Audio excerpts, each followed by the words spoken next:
Welcome to Star Talk. This is Star Talk All-Star Edition.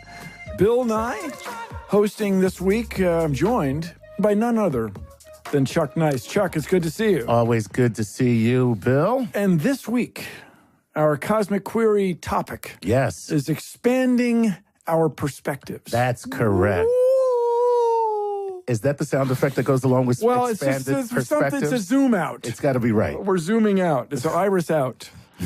So, Chuck, you have the great list of cosmic queries which come to us from our listeners. Yes, they do, from all over the internets. And we're going to expand our perspective. Yes, we are. We've got some great questions from Facebook, Twitter, StarTalkRadio.net, and every other incarnation where we live.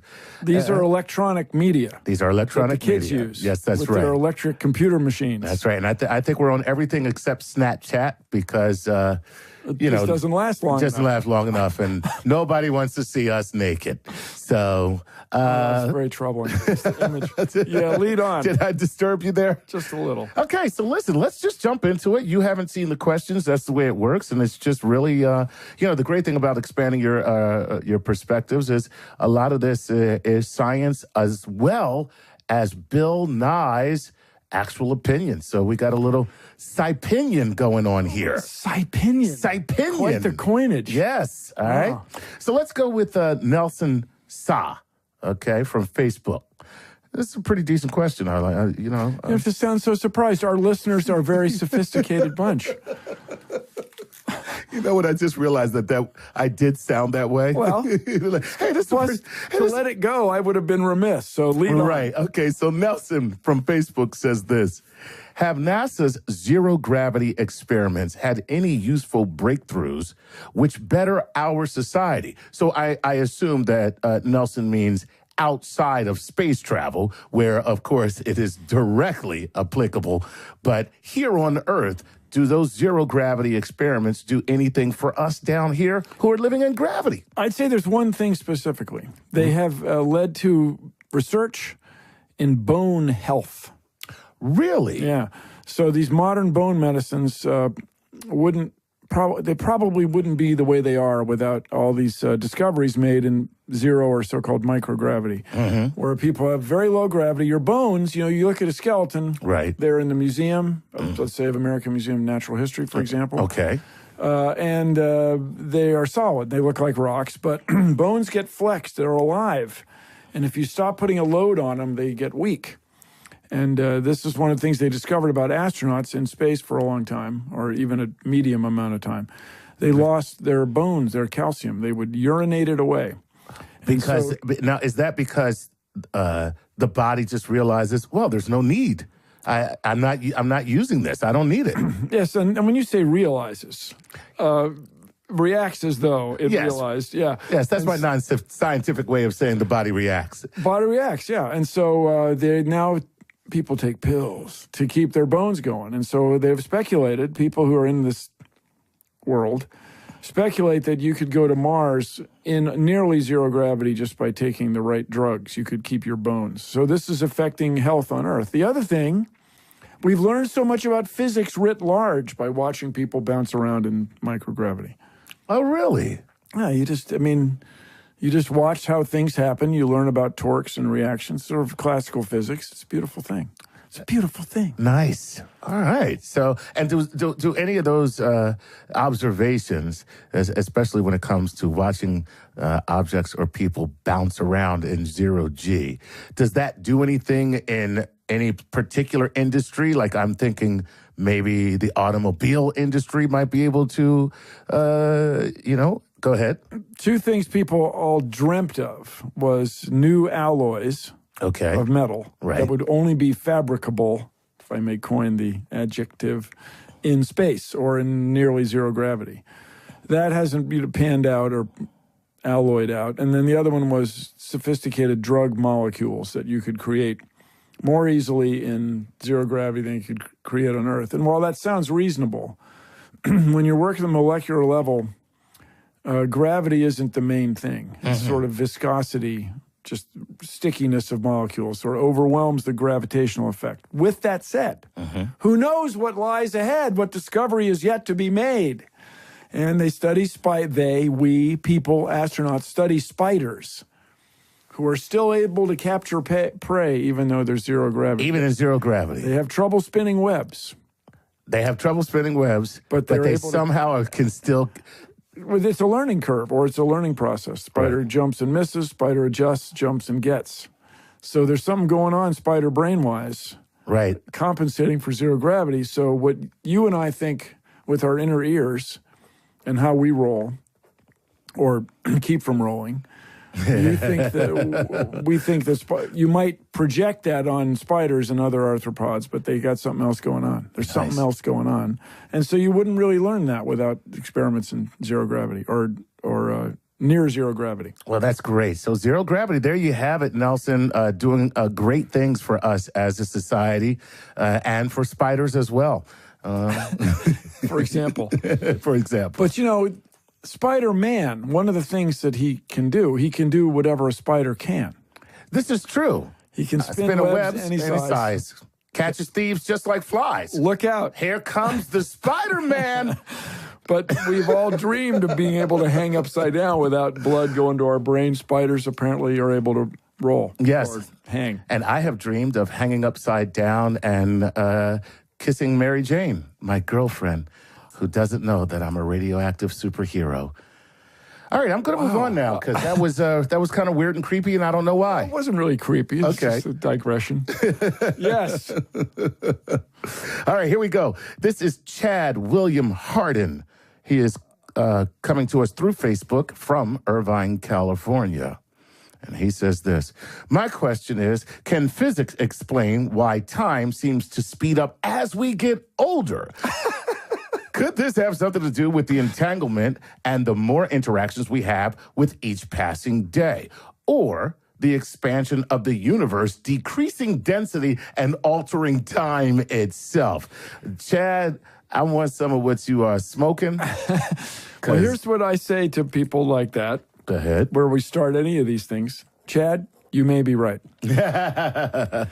But far more likely, it seems to me, is that each day as you get older becomes a smaller fraction of your total number of days. Right. And so each day blends in with the others more easily. When you're 5 years old, a day is... That's a long time. That's right. That's a long time. When you're 55-year-old, it's a day in, 55,000. And so, have we talked about 30,000 days? No, we haven't. So if things go really well for you, Chuck, and you live to be 82 and 7 weeks, a month and 3 quarters. A month and 3 quarters. You get 30,000 days. Wow. 30,000 days. When you're 5 years old, or maybe Chad's age, 30,000 sounds like, a lot. That's a big time. That's a long period of time. But when you get up near it, it doesn't seem like that many at all. So the days behind you are bigger than the days in front of you. Yeah. As a result, time seems to speed up. That's right. Wow. It could be dilation of the space-time continuum. Could be. But more likely is just the arithmetic fraction denominator getting bigger than numerator. Right. But the truth is, it's a perspective at that point. It really is your perspective. So the 5-year-old has a different perspective of time than you do. You hope so. At 65. You hope so. You're right, you hope so. Unless you're that Benjamin Bratt. Benjamin Button. What did he do to tick you off? He kept getting younger. Yes, You're just mad at him. Let me tell you something. I'm so PO'd at that guy. Okay? Take comfort. He's not real. He's living my dream, though, real or not. Hey, Chad, thanks for the question. That was pretty cool. So there you have it. Who was he interacting with in the movie? Who, Benjamin Button? Kate Blanchett, is that right? Was it Kate Blanchett? Well, that would be a good dream. That's a solid dream. Lead on. All right. Let's go to Matt. We can say interacting on radio? Yes, you can. Yeah, good. Mm-hmm. Absolutely. Matt Ellie. No, I'm doing this wrong. I'm going to say it's Matt Eli, even though it's spelled E-L-Y. Matt Eli. Matt, what's Eli. What's on your mind prospectively? So Matt is coming from Facebook, and he says, is there a moment that sticks out in your memory, Bill, when you have witnessed someone else's cosmic perspective expand when they weren't seeking it, but it happened anyway? Steve Jobs experimented with hallucinogenics, and it aided him greatly. So I think Matt is looking for tacit approval from you for him to do psychotropic drugs. I don't recommend those. Okay. However, I am a host on this show, and when you work with Neil, wine is often flowing. Yes. That said, it's happened more than once, and it has been with the planet Saturn. Okay. I set up a telescope. I have a modest 80-millimeter telescope. It's enough to look at planets. Yes, it is. And you get a 30 times or better, 50-time magnification. Woman looks through the eyepiece and goes, whoa, whoa. Sends me postcards the next day, like just in romance with Saturn. Oh, okay. Sending you postcards of Saturn. No. Just sending you postcards. Some things. Okay. But it's happened more than once. When people look at the planet Saturn, I claim they have a cosmic moment. Your perspective is enlarged. People think it's... Now, why just Saturn? I mean... Well, I think it's because it's intrinsically so pretty. So it's such a beautiful object. Okay. And there's this moment, it's happened, I cannot count. More than a handful of times when people say, did you put a slide in there? Did you put a slide in the end of the telescope while I wasn't looking? No, that's it. That's actually Saturn. You're Saturn. looking at it. When the plane of the rings is especially favorable, it's especially beautiful. Well, I am sure Carolyn Porco would be very happy to hear you say that. I hope so. She's the leader of the Cassini team, if you're scoring along with us. Cassini was the mathematician who predicted the gaps in the rings mathematically, and after whom this spacecraft is named. Right, the Cassini spacecraft, which took pictures and, Still does. It's still taking pictures. Your tax dollars at work, people. And you know what? It's a better use of tax dollars than most of the stuff that's happening. I'm sorry. Testify, Chuck Nice. Testify.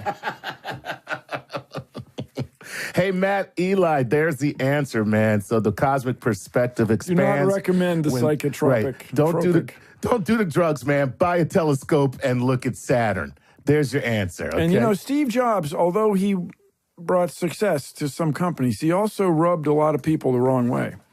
And one cannot help but wonder if he wouldn't have been even more successful. If he didn't rub those people the wrong way? Yeah, if he'd stayed focused. Right. But who knows? Listen, we're speculating on we can't. I've had my share of problems for rubbing people the wrong way. I am shocked. Your last name is not Chuck Rub the Wrong Way. You're Chuck Nice. People have expectations, or maybe that's the switch, problem. You see, that is the problem. That's where you go light fingered on them. You expect this, and you get that. That's right. Okay. Nice. Chuck Mean. Chuck Mean. Oh my God. Just as I digress for a second, there's a club owner here in New York City who calls me that. Calls you Chuck Mean. He was like, I'm the one who knows the truth. No one knows the truth. Well, that's not bad. You're Chuck Mean. So I still, let the record show, I still have great interest in meeting your wife. I have to tell you. Because she's got to be extraordinary. She is an extraordinary woman. And you know what? I got to tell you, you and I are in the same boat. I still look very much forward to meeting my wife. And we've been living together for 18 years. But you work nights. There you go. Very clever, Mr. Nice. All right, lead on. All right, here we go. All right, this is Lisandro Gutierrez. Lisandro Gutierrez must be coming to us from Twitter, although she doesn't say. So Lisandro wants to know this. Wow, look at this, man. When you say expanding perspectives, people pretty much go to one place.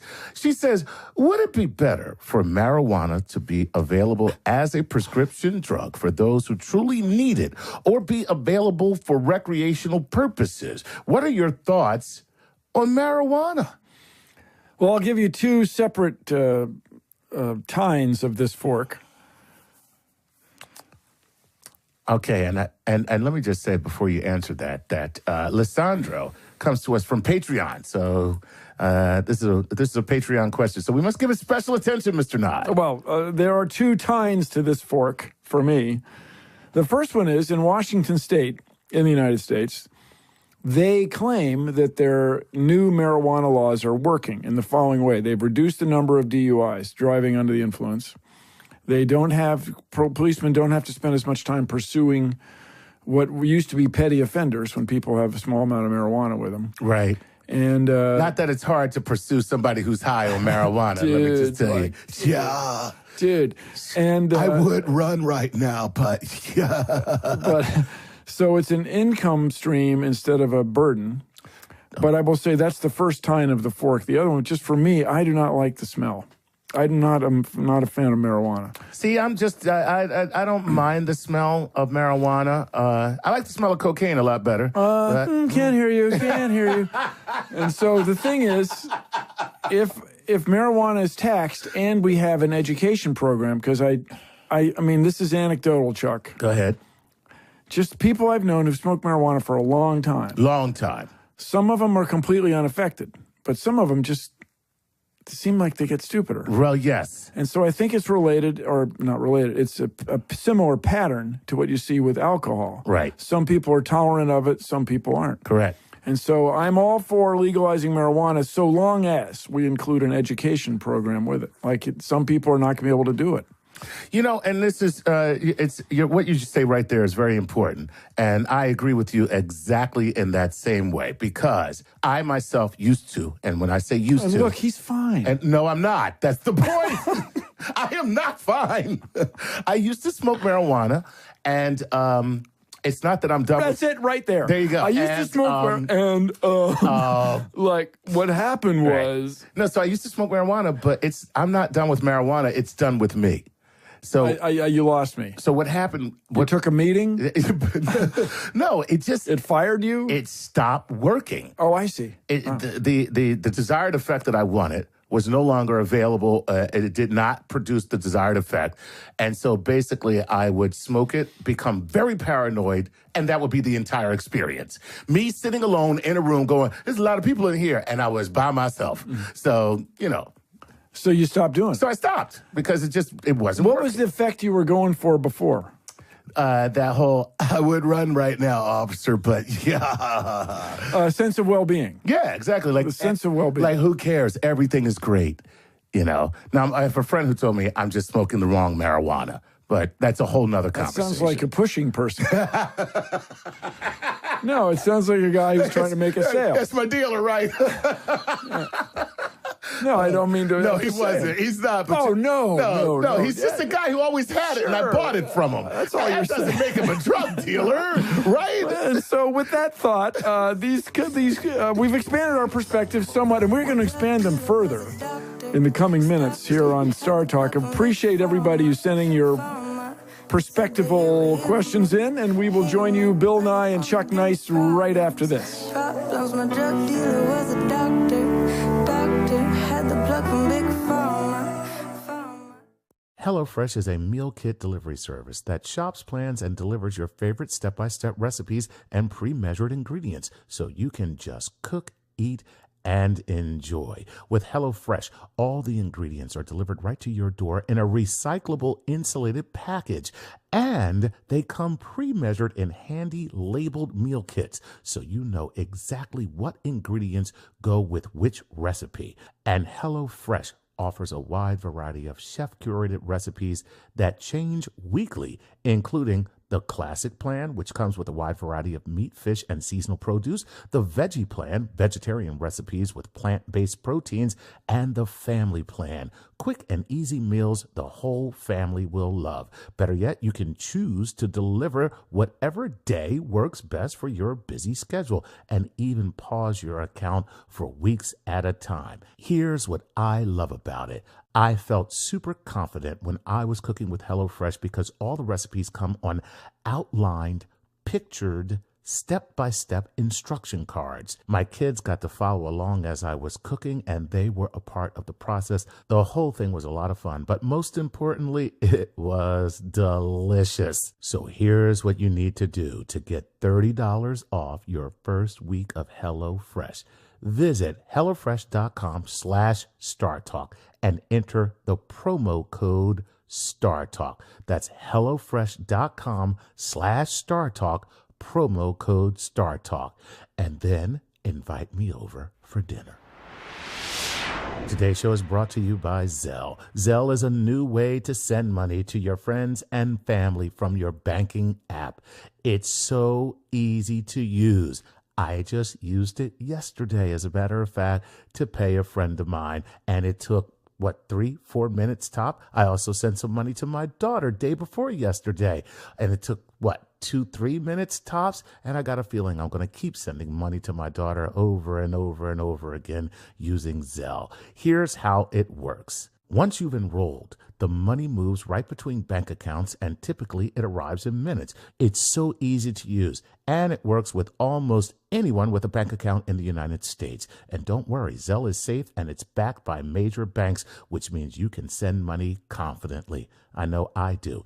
Go to ZellePay.com to learn more. That's ZellePay.com. Zelle. This is how money moves. This is Star Talk.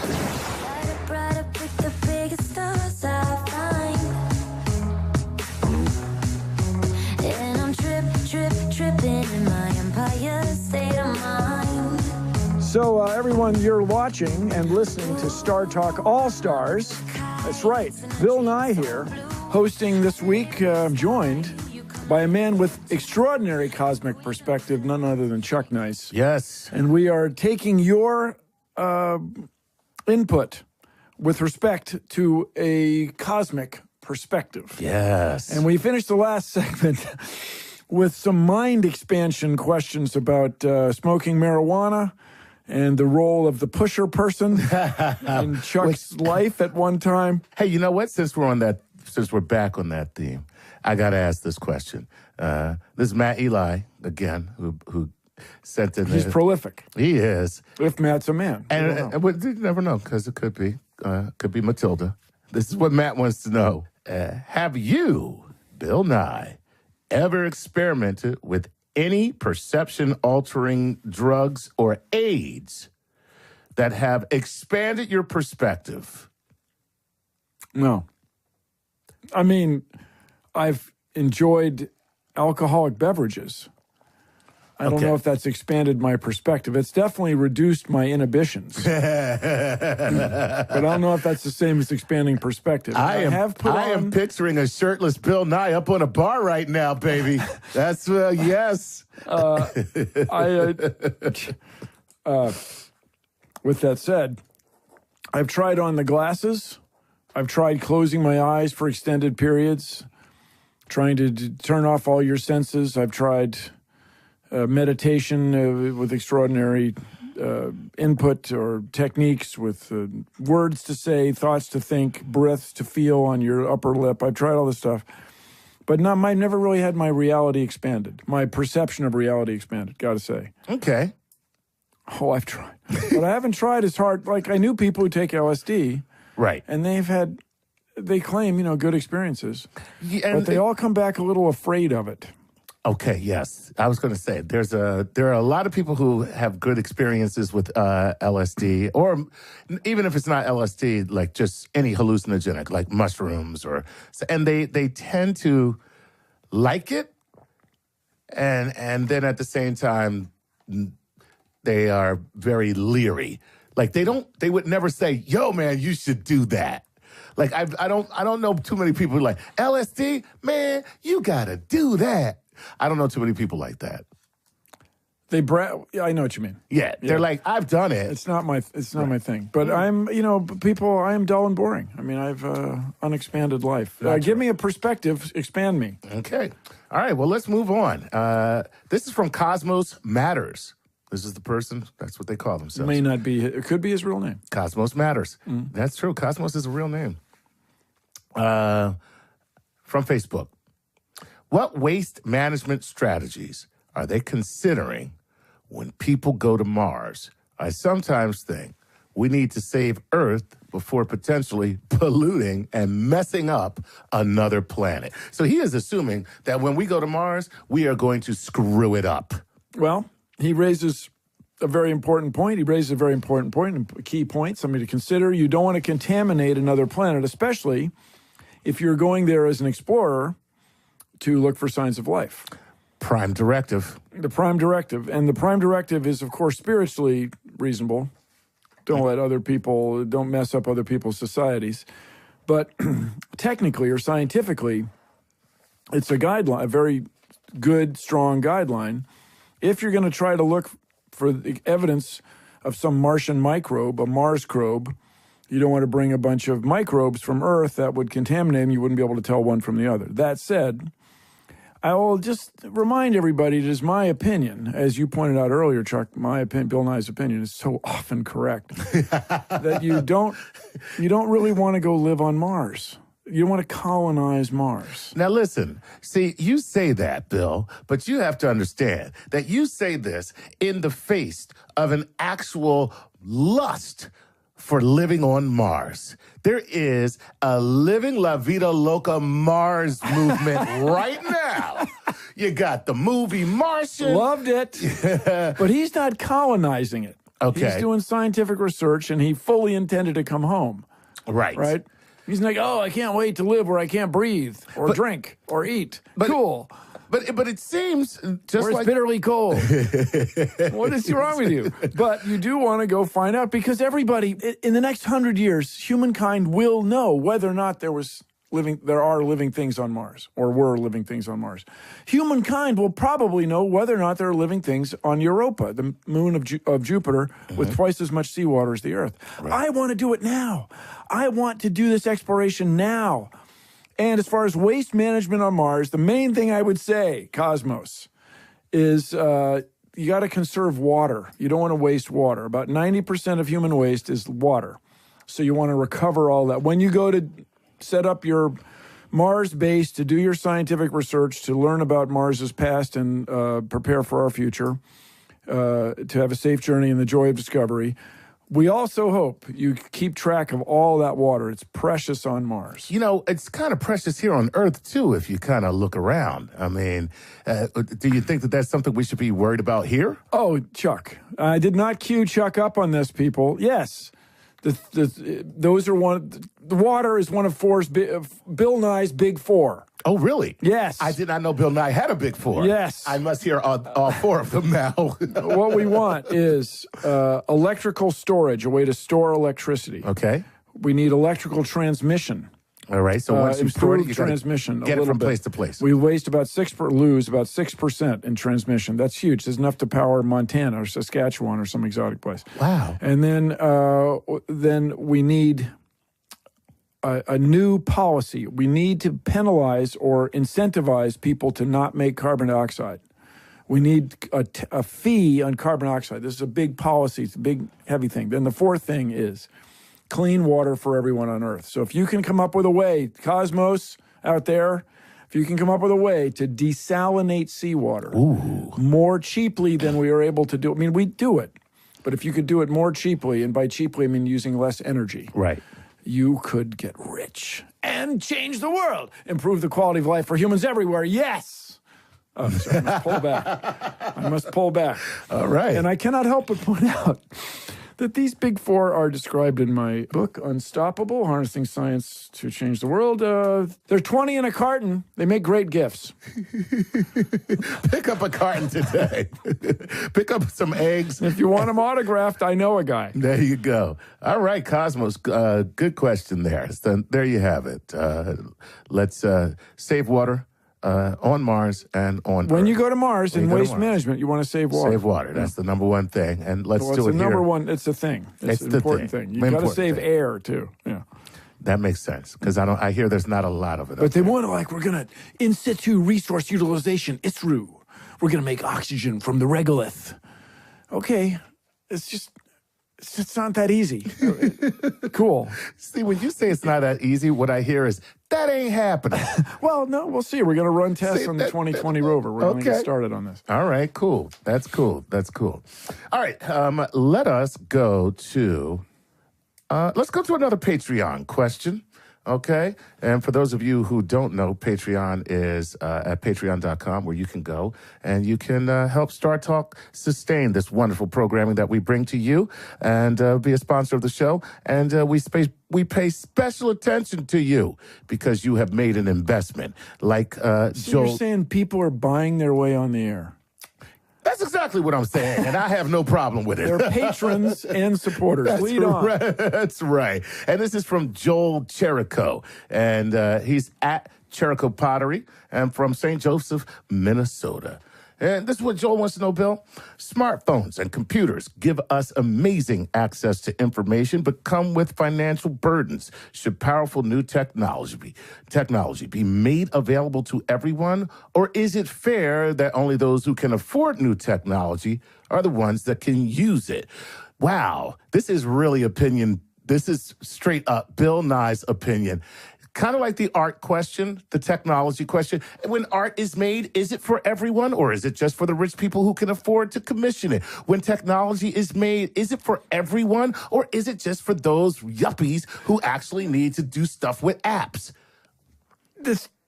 So you're saying this is my opinion? Yeah. She sounded like Chuck's to me. No, I'm saying that's the question. Oh, that's good. No, What's your opinion? I kid because I love it. So what you want is for everyone to have access to the internet.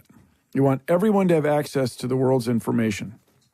This is to say, this doesn't mean all the information is free, but you have access to it. For example, if you buy a book online, right, you want the author to be compensated. Of course. So you have to buy it, and there's an electronic scheme to do that. But I remind everybody that in the example of the post office, the United States Post Office, you can send a letter from Miami to, what's another exotic place?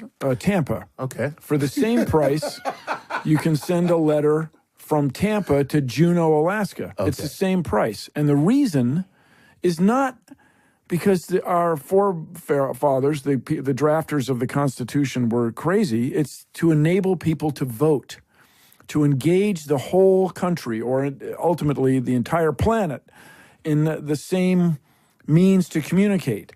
The reason the post office was established was to have communication for everyone. In the same way, now that we have the internet, which is the electronic equivalent of the post office, we want to include everyone. And people have talked quite a bit in my business of science education and education writ large about the digital divide. Yes. You don't want to have people excluded from participating in information-based events or information exchanges because of money. And so this is why we want to have a neutral internet where everyone gets access. This is to say, it's not free, and the way it would be paid for is through taxes. In the same way, we expect sewers to work.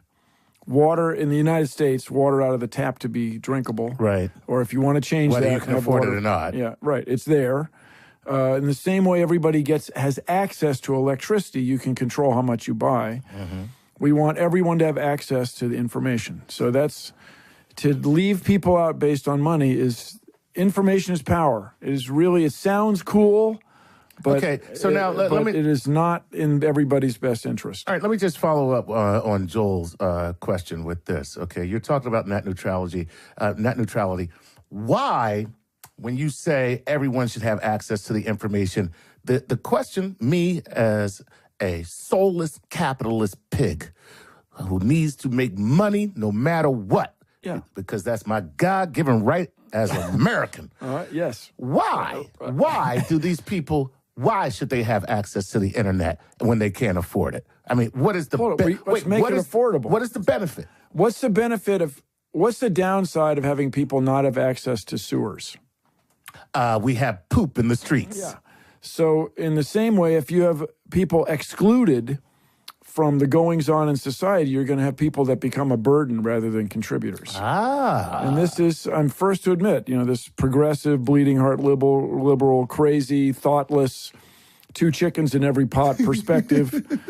But believe me, if you exclude people... I don't know why I'm very hungry now. If you exclude people from what goes on in the community electronically, there will become a burden rather than contributors. Just imagine you're trying to hire somebody who goes home and cannot receive email from you or cannot communicate with you or does not have a phone.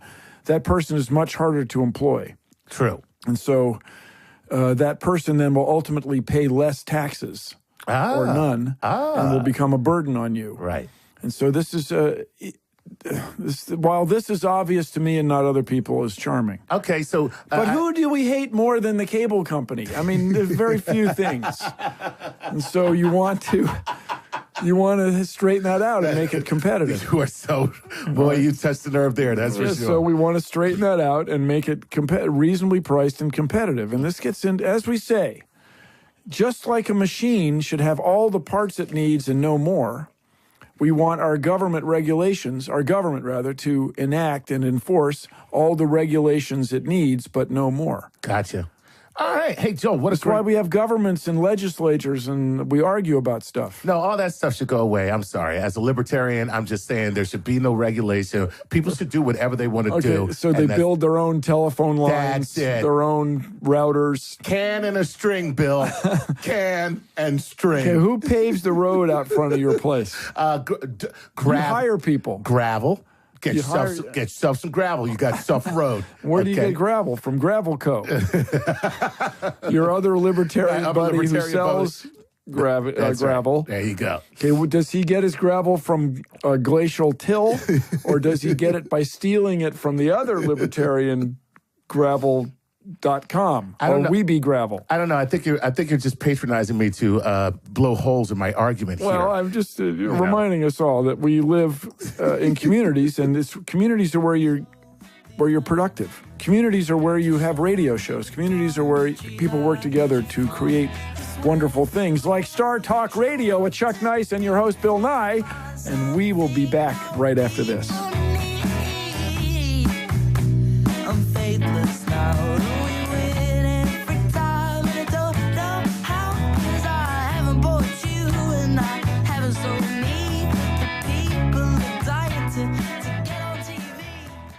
Hey, it's Squarespace time. You know we love Squarespace here at Star Talk. They've been supporting us for a very long time, and I personally use Squarespace, and I have to tell you, been satisfied the entire time. If you're ready to start a new business, why wait until the new year to set your plans in action? The future is now. Make it brighter with Squarespace.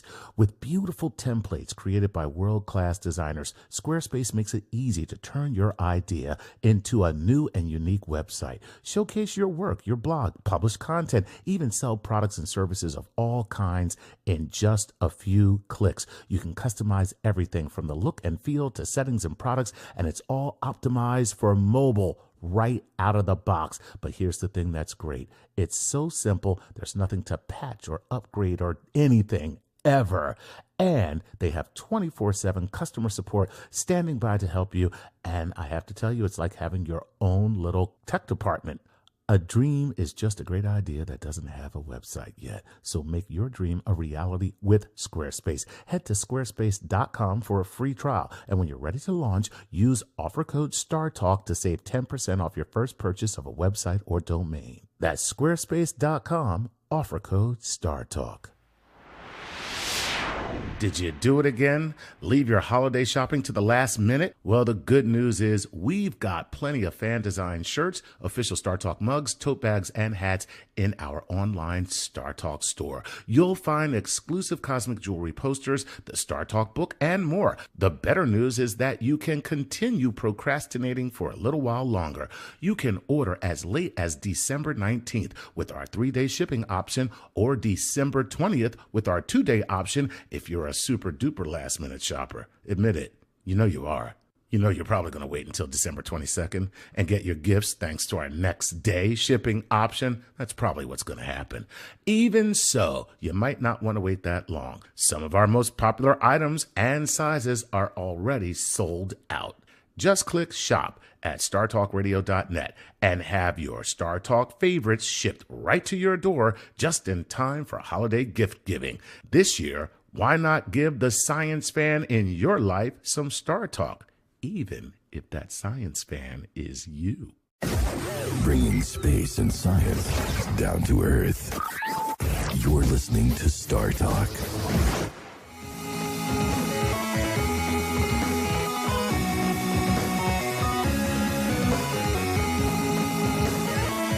Welcome back to Star Talk. Bill Nye hosting this week. I'm joined today by none other than Chuck Nice. That's right. And we are doing your questions. We are answering your questions from an expanding of perspective point of view. Now, this fall, we had Comic-Con in New York. Yes, we did. Which is, sort of Halloween on the Hudson. And nice. So we have some expanding of our perspective queries in the cosmic query sense from Comic-Con. Yes. Is that true, Chuck? That is correct. So we were out at Comic-Con, and we took a microphone and got some people who were fans of the show to ask us some questions. We could say, roll that digital recording. Absolutely. That's all we have to do is roll the tape, and let's see who it is and what they want to know.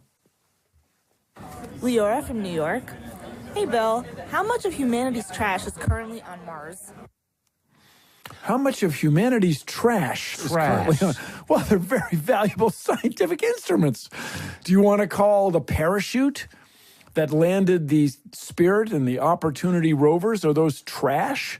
Are those glorious artifacts of humankind dedicated to exploring the solar system so that we would know the cosmos and our place within it? Or are those refuse? I would say there's no human trash on Mars. No human trash on Mars. Not yet. And that's because you are not a Martian. If you walked out of your front door on Mars and you saw a big parachute laying on your lawn, you'd be like, who put that trash there? Or you'd say, wow, how do I take advantage of this wonderful alien material? That's true, too. Yes, I guess. Wow, this is a gift from the sky. Cool. The gods must be crazy. Okay.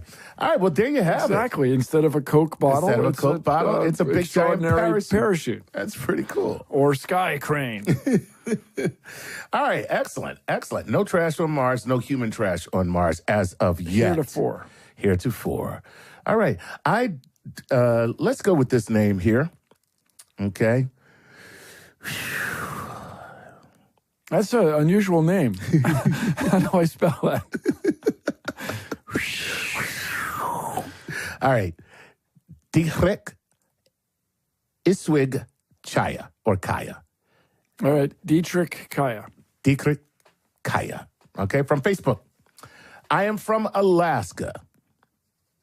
My question for you, Bill, is, what do you believe our next step in space exploration is or should be? We've been to the moon, but we haven't gone in a little while. Is our next step another trip to the moon?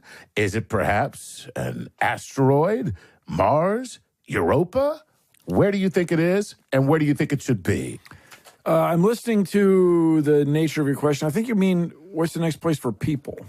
Because in 2020, we're going to land another rover on Mars. Okay. Shortly after that, we hope by 2023, we'll have a spacecraft orbiting Europa, the very thing you brought up.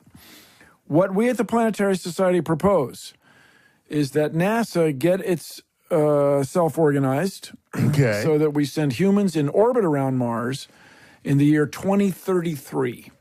This is an especially favorable orbital opportunity. I mean, it's not magical, but it's favorable. And we would have enough time to build the architecture, and architecture is space words for a bunch of rockets and spacecraft ship things that you would use to get humans all the way to Mars and orbit around Mars, and then probably 4 years later, you would land on Mars. In 2033, that orbital mission might land on Phobos. And the word land, Phobos is a moon of Mars. It has so little gravity. How little does it have? It's more like lasso Phobos more than land on it. And so this would be an extraordinary thing. And the claim of the Planetary Society, we sponsored a workshop where we brought in 70 of the world's experts, people expert on what it costs to explore space, and experts on NASA's budget. And we could do this only adjusting for inflation. The key thing would be to agree that we've actually agreed to actually not support the International Space Station with NASA money after 2024. So wait a minute, is that the condition under which we would be able to go to Mars is that we no longer support the ISS? Without an increase in the budget. Oh, okay. Yeah. Without an increase in the budget. Yeah. If you just leave the budget just the way adjusting only for inflation, which is an increase, but an expected one. Right. You could do it. We could do it. And this would be an extraordinary thing. And as Neil deGrasse Tyson often remarks, if we were really people going to Mars, there would be a line around the block of people who wanted to go. And what we would do is go there to look for signs of life. If we were to discover life on this other world, it would change this world. It would change the way everyone feels about his or her place in space. Would it now? Let's. I'm not saying we'd start driving on the left. I know, but I'm saying it would be. It would just get to you in the same way Copernicus showed the Earth goes around the sun. It changed everything, not in a weekend. No, you're right, because it took quite some time for that to happen. So what would be, in your estimation, when you talk about expanding perspectives? Which is what we're talking about here on Cosmic Warrior and Star Talk Radio. Right. What would be the number one perspective or change in people's perspective? Okay? What would the delta be for that perspective in humankind because you found some microbes on Mars? And we're not talking about, just the microbes that you don't have on Earth. What does that do to the perspective? Life is more likely than you thought. So there's got to be something else out there. Right. And it's, once again, this humbling nature of astronomy. You think you're the center of the universe? No, first of all, you think your territory, the map that you draw, is the whole thing. Then you go over some mountains, then there's some other people whose skin's slightly different color and their faces are a little different shape, and you go, dude, we're in Detroit. Yeah, for example. Then you find out you expect the sun to go around your flat place, but then it turns out, no, you go around the sun. And wait, the sun isn't the only star. Wait, there's billions of stars. Wait, there are things that look like stars that are actually groups of billions of stars. Wow. And you're in one of them. And you suck because you are nothing. You are smaller than you could even at first imagine. But then you find out, not only do you suck that way, you suck because there's life on another planet right down the solar systemic street. Wow. And somehow it's your fault. No, wait. Then the question would be, are those things on Mars like us, to wit? Do they have DNA? Okay. If they have DNA, what would that mean to medicine? It would mean DNA's always there. Or does it mean, obviously, when Mars was hit with an impactor, SFX coming, bang, right? That's Mars getting a bitch slapped from the cosmos. Then, rock went into outer space, but you're in space, there's no sound, just, and then landed on Earth, right? Fiery entry, and then you and I are descendant of Martian microbes. Right. That is extraordinary. See, now that is wild, and that would change, I hope, the way you feel about it, what it means to be a living thing, and I hope it gives you just that much more reverence for the cosmos and our place within it. It is worth exploring. The NASA budget now is 0.4% of the federal budget, less than 0.5%.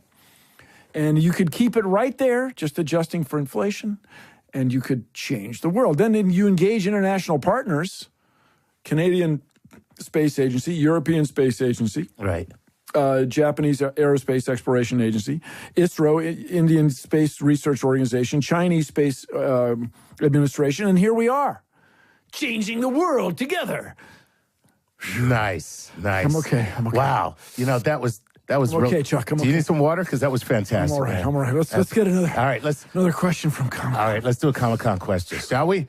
Let's hear it. Hey, Bill. This is Sam Eifling. I live in Brooklyn. I'm at Comic-Con. I had this thought, and I want to know what you think about it. There must be a finite number of possible molecules that we could catalog and understand in the same way that we've done with human genes. Is there any chance we will ever have a full catalog of all the possible, let's say, organic molecules available to us on planet Earth? That's a great question. And I'll say people are pursuing this in plants. There are people at the Boyce Thompson Institute at Cornell that are working hard to assay all the different molecules in plants that people didn't realize were there. Okay. But I have to say, from a practical standpoint, you probably never get every molecular combination because we just can't think of them. And when you start talking about polymers, do you count ultra-high molecular weight polyethylene, like Tupperware? Mm-hmm. And then do you count plastic wrap, food film? Right. Which is a different, then it gets to be a question. You know, Chuck, that question is sort of overwhelming. But nevertheless, I feel a jolt. And by that, I mean, I think it's time for the lightning round. There you have it. It is time for the lightning round. Shall we? Yes, this is where you hit me with a question. Answer really quickly, then I hit the bell. Take it, Chuck. Here we go. This is Bethany DiCaprio calling from Facebook. Here she says, what do you think it would take to unite the human beings on this planet? Big question. Working together over the next century and a half to resolve climate change. Wow. Good one. Kelly Elizabeth Claus from Facebook wants to know, what are your thoughts on toys and games such as Goldie Box that are recently being developed and marketed towards young girls to help foster an early interest in engineering, which you are, Bill. You're an engineer. What do you think about that? Oh, it's terrible. No, wait, it's great. Come on, it's great. The more the merrier. Let's go. We'll double the number of brains applied to engineering problems, and we will improve the quality of life for humans everywhere. What's not to love? Okay, and follow-up question. Do you think that those games work? Time will tell. It's hard to say right away. But intuitively, if the parents are excited about it, then the kid will get excited about it because kids watch what the parents do and emulate them. For better or for worse, that's the way it is. And full disclosure, everybody, Chuck Nice has 3 kids. But I'm not a role model. Okay, this one comes from Gabe Dominguez on Facebook. How can we get more women into STEM careers? At what point in life do you think the little girls stop believing that they can become astronauts or inventors? The key may be algebra. By engaging students in school, in letters representing numbers much sooner than we do now, so that when you take formal algebra in 7th grade, let's say, in the United States, the stakes aren't as high. Apparently, algebra not only enables you to think abstractly about numbers, it enables you to think abstractly about all sorts of things. And so, but in a formal fashion. And that's what, so we could just up the algebra budget just a little bit and see what happens. Keep in mind, it takes years for these things. Now the European Space Agency is largely run by women, but it took many years or decades for those people to work their way up through the brittle glass ceilings. There you have it. Okay, Bradley Dean Summerfield from Facebook wants to know this. Is there room in our current understanding of the universe for the possibility that our consciousness may in fact reside somewhere in space and not necessarily within the brains of our bodies? Wow. In a word, no. No, because if you hang around people who grow old and die, it certainly seems like as they lose their faculties, which many of us do, it certainly seems like it's a chemical thing going on in your brain. But when I watch science fiction, when I read my science fiction, it would be great to put your consciousness in some receptacle, as long as I still could feel the whole thing. Wow, that was oddly sexual. I don't know why. Doggone right.